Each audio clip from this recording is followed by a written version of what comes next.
Did Mario Cristobal just answer the biggest burning question heading into the Miami Hurricanes season opener?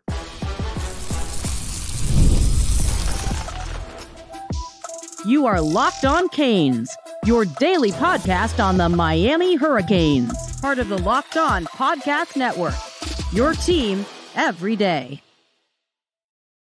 You realize we're just 3 days away. We're almost there. I'm Alex Donno, University of Miami alumnus, longtime South Florida sports radio vet, co-host of Locked On ACC. Thank you so much to the everydayers for making Locked On Canes your first listen and your first watch today. We're available free wherever you get your podcasts. We're free on YouTube. We're part of the Locked On Podcast Network, your team every day. Today's episode is brought to you by Game Time. Download the Game Time app, create an account, and use code LOCKEDONCollege for $20 off your first purchase. Terms apply. Download Game Time today. What time is it? It's game time. On this episode of Locked On Canes, we're going to talk about something that I really appreciate, and that's that Miami's current players understand the full history of the Miami versus Florida rivalry. We will talk about keys to victory for the Hurricanes, but I want to start with what I think is a big story, not only heading into this game, but heading into the entire season. Because again, one of the most common burning questions that I've been getting is if I can answer this, but I've been getting this question for the past, 8 months, ever since last October is, and a lot of these questions come from non-Miami fans. Well, what's your coach going to do this year? This guy doesn't know when to take timeouts. This guy doesn't know when to take knees. What's he going to do to address those decisions, the in-game management stuff? And folks, Mario Cristobal, he is addressing it. He has addressed it, and hopefully that's going to pay dividends. So when Cristobal was in front of the media this week for his week 1 press conference, he was asked about the clock management, the time management stuff late in games, and how that process is going to work this year. And coach revealed that he has hired a time management coach. That's what he referred to it as. He has hired someone to make sure that they follow that process. Now, with Cristobal announcing this, of course, him even talking about it and addressing it became something that created a bit of a firestorm on social media, right? Some people are just automatically laughing at him even talking about this because, yeah, it's a callback and a reminder to what happened at Georgia Tech or against Georgia Tech. It was actually at home. And yes, that moment, not taking that knee, that will always be embarrassing. There's no way to go back and change the past, but I believe it's Mario Cristobal's duty, and he clearly believes this as well, to do everything that he can to ensure that something like that never happens again. And I appreciate Mario Cristobal identifying that as an error and now taking steps to correct it. Because yes, similar things have happened before. When Mario was coaching Oregon, they lost a game to Stanford in similar fashion. So this has been an issue more than once in the past. And I'm glad that at Miami now, Mario Cristobal is doing something to try and correct it. And I've actually seen people talking about this story, like criticizing him for actually hiring a time management coach. Like, why should you need somebody to do that? Or I guess criticizing him for even admitting it. Now, first of all, positions like these are not uncommon. It's actually something that does exist on certain staffs, including in the NFL. I'll use an example of Sean McVay, who's, very young, analytic, progressive-minded coach. Sean McVay with the Rams, he's used a special assistant just for that purpose, for time management. So this is not something that doesn't exist. And I believe that if you're, a head coach and there are certain things you're better at and other things you're not so good at, why not have people help you to supplement the things that you're not as efficient at? So I appreciate this. And then second of all, yeah, for Mario Cristobal disclosing this information, I know some people like, hey, maybe you shouldn't even talk about it. Like, just do it. Don't talk about it. I guess that's one way to look at it. But folks, it's not as if reporters would ever stop asking him about this. So Mario is telling you that steps are being taken to improve Miami's game day management. So Mario Cristobal said, talking about last season, that they did have a process in place for time management, but he said that that process was not followed properly last year. So having a time management coach now, in Cristobal's words, is going to help them over harp on these issues. It's going to make sure that that process is followed properly. So I know that, again, people will never stop making fun of what happened last year against Georgia Tech, and it is what it is. That meme, that moment, that video clip is going to be out there forever and ever. But honestly, wouldn't it be worse? Wouldn't it be worse if he doesn't do anything to fix this? So I appreciate the fact that he wants to improve the communication. He wants to improve the process. And guess what? Now, being able to have someone on the staff whose primary job, at least their primary job in late game situations, is to make sure that that time management and that process is followed. Nothing wrong with that, especially now when you can extend your coaching staffs because analysts are allowed to be involved in game day operations. So if you're able to expand your coaching staff, why not take advantage of it and address a need here? And so, yeah, I'm cautiously optimistic now that if things don't go Miami's way against Florida this weekend, that the reason Miami loses this game will probably not be because of some horrendous time management gaffe in the final minute or 2 minutes of the game. And we will talk a little bit more, not only today, but throughout the week, about how I think that game is going to play out. I do think Miami can squeak out a close win in the Swamp, and I do think it's going to be close because I give Florida a little bit more credit than a lot of people do. And I also know, the Swamp is a tough place to play. We'll get into a little bit more about that. But I want to field some questions on this episode from the Locked On Canes insiders. Some are related to this time management thing. And by the way, if you want to join our Locked On Canes insiders chat, click the link in the show description below. You can try it free for 14 days. When you become a Locked On Canes insider, you get text messages directly from my phone to yours and vice versa. You can ask me one-on-one questions that we answer on a lot of our episodes. I give you guys breaking news, recruiting scoops, show updates on the Locked On Canes insiders chat. Try it free for 14 days. Then if you like it, you can opt in for $4.99 a month.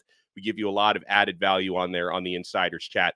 We get a question from Kip who says, and by the way, to be fair, Kip asked this question before Cristobal revealed that he has hired a time management coach. He says, "You're going to groan," he says. "Feel free to criticize me for being a Debbie Downer. Excellent podcast material, though. I have very little faith in Mario's game day acumen. I want to be proven wrong. Trust me. If the Canes were to go 8-4, what would the 4 losses be?" He says. "I can't find them on the schedule, but I suspect, unfortunately, that Mario will. Go ahead and call me out." Kip, ye of little faith. So, first of all, the more talent you have on your roster and the more depth you have on your roster, suddenly a lot of those late game decisions get easier when your players are executing better on the field. That's number one. That if you're a team that makes some mistakes and you're a little suspect and your quarterback is throwing a lot of interceptions, then suddenly it's easier to micromanage decisions that are made by the coaches, whether it be play calls. And guess what? When your players on the field can execute every play in your playbook, the play calling seems a lot better and the offensive coordinator looks a lot smarter. Same thing with some of the late game decisions. So players being better, and I believe Miami has a significantly better roster this year than they had last year. That's one thing. And then the other thing, Kip, as we talked about, Cristobal is doing his best to address, an area where, the process did not run smoothly last year. And as far as picking out 4 losses on the schedule, I mean, Kip, I guess, you can, Miami has a history, like you implied, of losing some games that they're supposed to win. But I'm thinking Miami's going to win double-digit games this year. So I refuse to participate in your exercise of picking out 4 losses. I'm not going to be the one to do that. You can do that if you want to. Folks, by the way, we heard a lot of good stuff from Miami Hurricanes players so far this week. There's still more that are going to speak throughout the week on how they're going to deal with that crowd noise. Because, there's going to be 93,000 plus packed into Ben Hill Griffin Stadium, a.k.a. the Swamp. 93,000 plus. And, of course, about 99% of those are going to be Florida Gators fans, as if Miami even had a choice, because Florida only released 4,000 tickets to Miami, which was a criminally low amount. So it's going to be almost all Florida fans, obviously, at the Swamp. It's going to be hostile. How's Miami going to deal with that? And we'll talk about keys to the game. You want to keep it locked right here, guys. We're only getting started on this brand new episode of Locked On Canes. And I'm only getting started with Game Time. And by the way, if anyone's planning a last-minute jaunt up to Gainesville to watch Miami at Florida, you can find the best deals right now at Game Time, and the prices are actually going down the closer we get to kickoff in Gainesville. So check out the Game Time app. This is the only ticket app that I use, and Game Time now has a feature called Game Time Picks that makes getting tickets for your favorite live events even easier. Game Time Picks filters out the fluff to show you only incredible deals on great seats so you don't have to waste time searching through thousands of tickets. And also, guys, there's a 50% off Labor Day offer for anyone out in the West Coast. 50% off Labor Day offer for Diamondbacks versus Dodgers. That's really cool. Guys, I love all the in-app features on Game Time. The all-in pricing is a game changer. You can see exactly what you're going to pay up front when you use this feature. They're not going to tack on the hidden fees at the end. The panoramic seat views are awesome. Lowest price guarantee on Game Time. Take the guesswork out of buying tickets with Game Time. Download the Game Time app, create an account, and use code LOCKEDONCollege for $20 off your first purchase. Terms apply. Again, create an account and redeem code LOCKEDONCollege for $20 off. Download Game Time today. What time is it? It's game time. And I hope you've also downloaded FanDuel because football is back. There's so much action to be had. Plus, you've heard us talk a lot about FanDuel, America's #1 sportsbook. Well, we have something a little different for you right now. Now through September 22nd, all FanDuel customers can bet $5 and get a 3-week free trial of NFL Sunday Ticket from YouTube and YouTube TV. Then with a YouTube TV base plan, you'll be able to watch every regular season Sunday out-of-market game.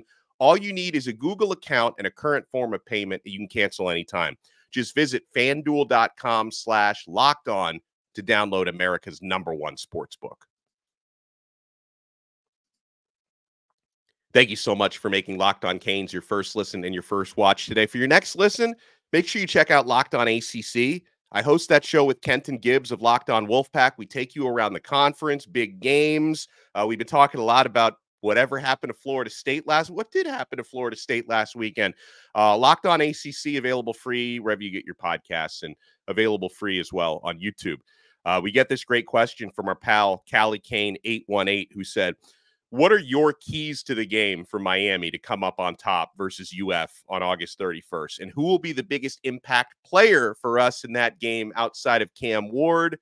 Maybe one on offense and one on defense. Okay, so like my keys, and I try not to be too obvious with these. Like you could say, hey, don't commit too many turnovers. Keep the penalties to a minimum. I do think, first of all, and we're going to talk more about what Jalen Rivers had to say about this, but guys need to have laser focus when it comes to the crowd noise. Like, do not let the crowd, because it's going to be loud there, do not let the crowd get in your head and throw you off. I don't want to see those excessive false start penalties that result from the crowd noise.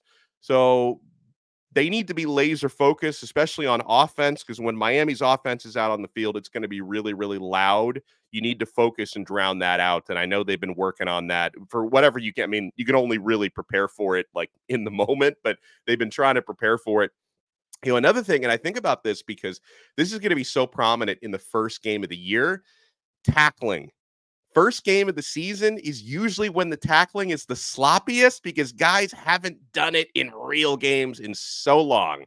I know that there's been some tackling in the scrimmages that they've played, but overall, you're only allowed to practice tackling so much in training camp. Like it's, NCAA rules are very limited on contact. So usually your tackling is going to be the sloppiest in the first game of the year. So I want to see Miami's tackling looking sharp. And then, this one, it's obvious, but I think it's extremely prominent for a game like this when you're going up against a really experienced and really accurate quarterback. Graham Mertz, completion percentage over the 70s.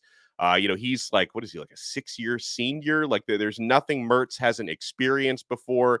You've got to keep him under constant duress and pressure. And it's not just Rueben Bain. It's Akeem Mesidor, who's arguably been the MVP in fall practices for Miami. It's Tyler Barron, who has faced Florida before. I know Florida fans will say, we shut him down every time. Tyler Barron ain't done nothing against the Gator. Well, he's got another opportunity, and he's also got a lot of really good teammates to take some pressure and some double teams away from him. So we'll see how that goes. And I'm a big Tyler Barron fan. Elijah Alston. Miami's got a lot of weapons in the pass rush, and of course, Kiko Maui-Noa blitzing, keep Graham Mertz under constant duress, and I think Miami's going to have a really good opportunity to win the football game. And of course, if you constantly pressure Mertz, it's going to give him a harder time to try to exploit Miami's overall very young defensive backfield, because we know that that's an area. I don't think it's fair to call it a concern because there's a lot of talent in that defensive backfield, but it's definitely a question mark. So give Graham Mertz less opportunities to exploit that. As far as who I think are going to be impact players, I think Elijah Arroyo is really going to have his coming out party, hopefully in this game, certainly this season, because Arroyo, people forget because he's basically lost the last 2 seasons due to injuries. So people forget how much of a weapon this guy can be, healthy as he's ever been, tremendous fall training camp. He's the total package when it comes to receiving and blocking, great hands, great route running, great leadership on the field. I think Elijah Arroyo, who I expect to be the starting tight end, is going to have an X factor type of role. And then, on defense, I guess we could go a number of different directions with this one. I'm just going to go with the entire defensive secondary, because I would like to see lockdown coverage from the most unproven group on the field, and I would hopefully like to see an interception or 2 in this game. Wouldn't that be something? We get a question that says, hey, who do I think? I think this is more of a season-long question than a game 1 question. Who do I think is going to lead the team in sacks and interceptions this year? I'm not going to pick against Rueben Bain. I mean, Rueben Bain last year as a true freshman, it took him a few weeks to kind of get his feet wet and emerge, got held a lot last year, and still managed to be a co-leader on the team with 7.5 sacks last year. I think Hurricane Bain's going to get to double digits this year, and I think he's going to lead the team in sacks. As far as interceptions go, I am going to give the nod to Mish Powell because he's such a veteran, the transfer safety out of Washington. So I'm going to say Mish is going to lead the team in interceptions, hopefully 4, 5, 6, if he can, put up Cam Kinchin's type of interceptions numbers from the last couple of years. But I'm not forgetting about Markeith Williams. Markeith Williams led the team in sacks in fall camp. He had 7. Mish Powell had 5. I think Mish is maybe going to be on the field a little bit more. I think he's going to play a lot of snaps this year. So I'm going to give Mish the nod for interceptions leader, and I'm going to go Hurricane Bain for sacks leaders. But if you guys disagree, you want to argue with me, comments are open, man. Who's going to lead the team in sacks and interceptions this year? We get this question from Dat Dude 239. It's a loaded question, he admits. He says, Donno, question 1, who's been the most successful Miami head coach of the past 15 years? I'll answer these rapid fire one by one. Most successful Miami coach the last 15 years. I mean, I'm going to say Mark Richt, because nobody else in the last 15 years has won 10 games. Richt did that. And no other Canes coach of the last decade and a half has won the Coastal. I know the Coastal's no longer a thing, but, back when we had divisions, Mark Richt was the only one to win the Coastal. So I'm going to go with Mark Richt. Now, I think Mario Cristobal is going to become the most successful Miami coach of the last 15 years, but it's going to depend on what happens this season. Your second question, he says, if you could interview 5 legends, who would it be? Now, I've had the privilege of interviewing a lot of legends over the years. So the ones that I can think of that I haven't interviewed and I would like to a lot, Jimmy Johnson. I've never interviewed Jimmy. I've come close a couple of times. So Jimmy, Ray Lewis, I've never had a chance to interview. Reggie Wayne, never had a chance to interview him. Andre Johnson, believe it or not. And believe it or not, Ed Reed. I don't know how Ed Reed has eluded me because he was on the Miami staff for a couple of years, but maybe I've been in a media scrum with him before, but I've never had a chance to do a radio or a podcast interview with Ed Reed. So I would love to do that as well. All right, folks. Couple questions we're going to answer on the other side. How is Miami planning on dealing with that crowd noise? Can you even prepare for it? I think is the bigger question. Can you prepare for that sort of an environment? And what happens if the Gators try to eliminate Rueben Hurricane Bain with some extra attention? What happens then? Guys, you want to keep it locked right here? We're 3 days away from Miami at Florida. We're 3 days away from week 1. And for letting that hype machine continue, you want to keep it locked. We're not done yet on this brand new episode of Locked On Canes. I'm so happy that 5 Hour Energy is now with us here on the Locked On Podcast Network. In fact, I'm going to need to be taking a lot of 5 Hour Energy shots this upcoming weekend because it's going to be a busy one traveling in and out of Gainesville. Do you get tired after lunch? You're not alone. Research shows that more than 70% of us hit the wall after lunch. Let 5 Hour Energy shots help you over that wall instead of crashing into it. With zero sugar, a convenient portable size, it's the perfect pick-me-up for getting stuff done. The 5 Hour Energy website has flavors galore like watermelon, tropical burst, grape, berry, and more. There's a flavor for everyone. Try them all. On the site, you even have the option to build your own 12-pack or 24-pack. You choose the flavors, and it's delivered right to your door. If you go to 5hourenergy.com, that's the number 5hourenergy.com, get some 5 Hour Energy product today. You can use my promo code LOCKEDONCFB, and you'll receive 20% off your order. This offer is only valid till September 30th on one order, cannot be used with other promotions. The code is not good on subscription offers. Go to 5hourenergy.com today. Thank you so much for making this episode of Locked On Canes your first listen and your first watch today. We're available free wherever you get your podcasts. We're free on YouTube. We're part of the Locked On Podcast Network, your team every day. So, couple of comments that Miami Hurricanes players made this week. On Tuesday, we spoke to Jalen Rivers, Rueben Bain, Anez Cooper, and Kiko Mauinoa as well. And, Jalen, of course, he's going to be on that offensive line. So when Miami's about to snap that football, it's going to be incredibly loud. Here's what Rivers had to say about playing in the swamp. He says, "It's going to be loud. We have to have laser focus," he said. "My first ever start," he said, "was when we played Alabama at Mercedes-Benz Stadium. A lot of guys have that experience.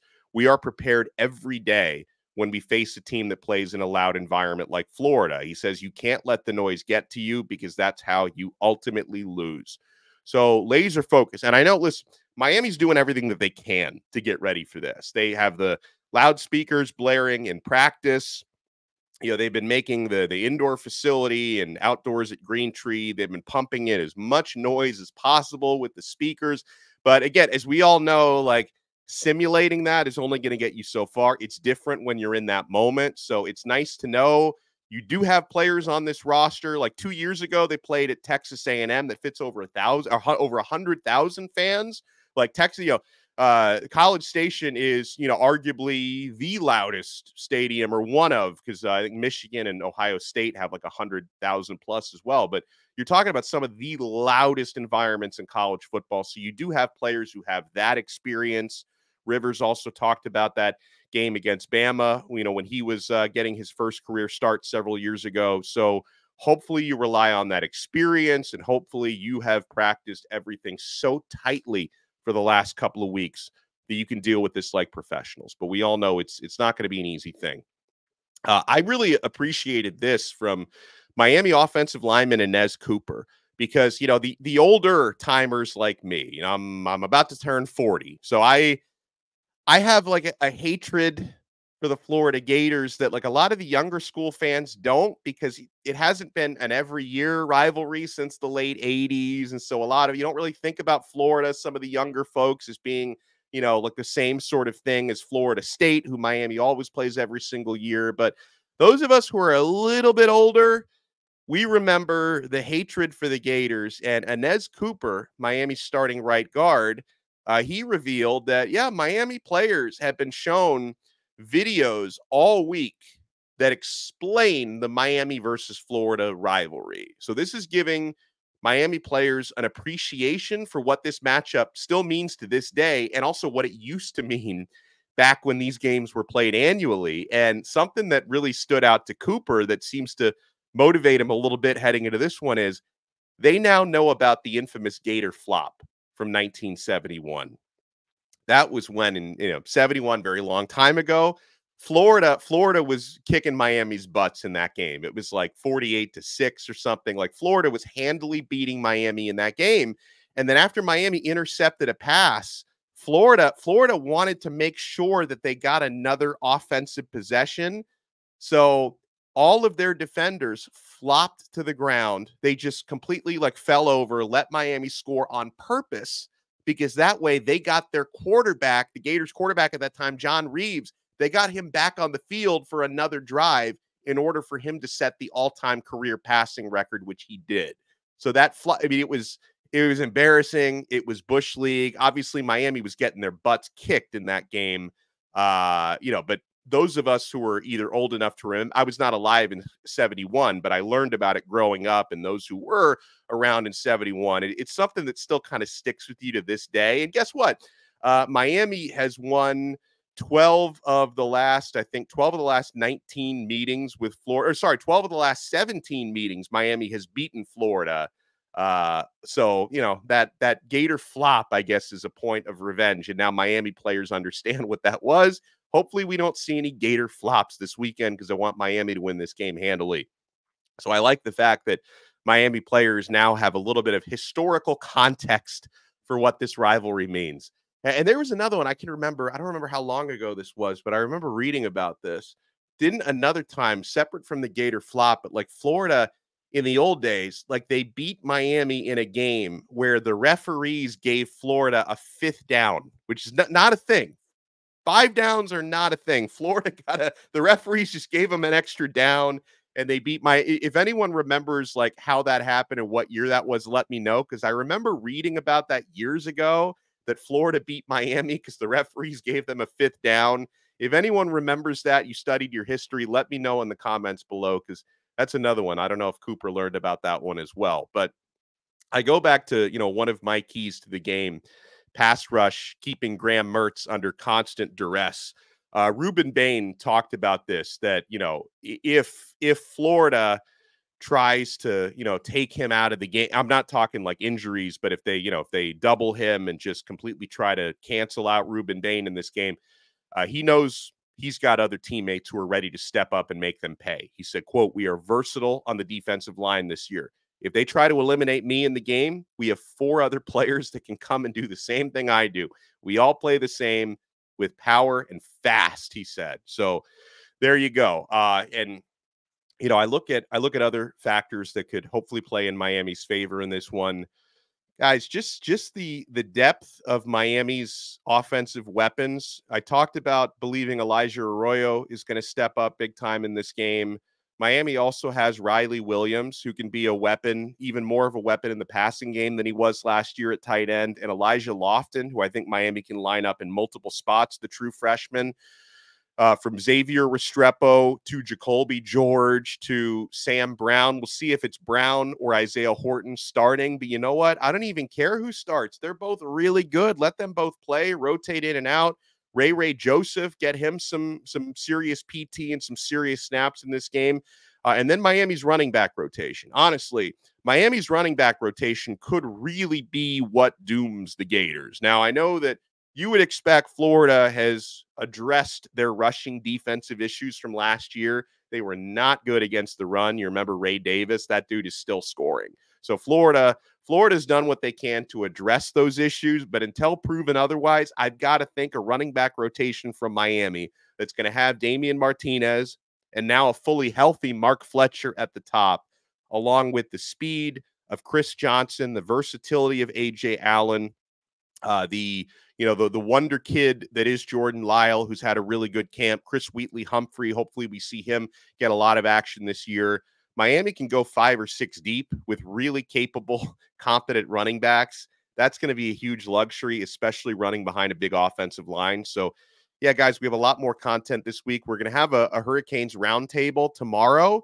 Tomorrow, we're going to get another angle of preview on this game. I'm going to be joined by 3 show favorites: Larry Bluestein, Brian Smith, Bruce Warner. We're going to go around the table tomorrow. We're also going to have more crossovers with public enemy number one, Brandon Olson from Locked On Gators. So we're going to cover this game from the Miami angle, from the Florida angle, and all points in between. And we'll talk to you again tomorrow on another episode of Locked On Canes. We are part of the awesome Locked On Podcast Network, your team every day.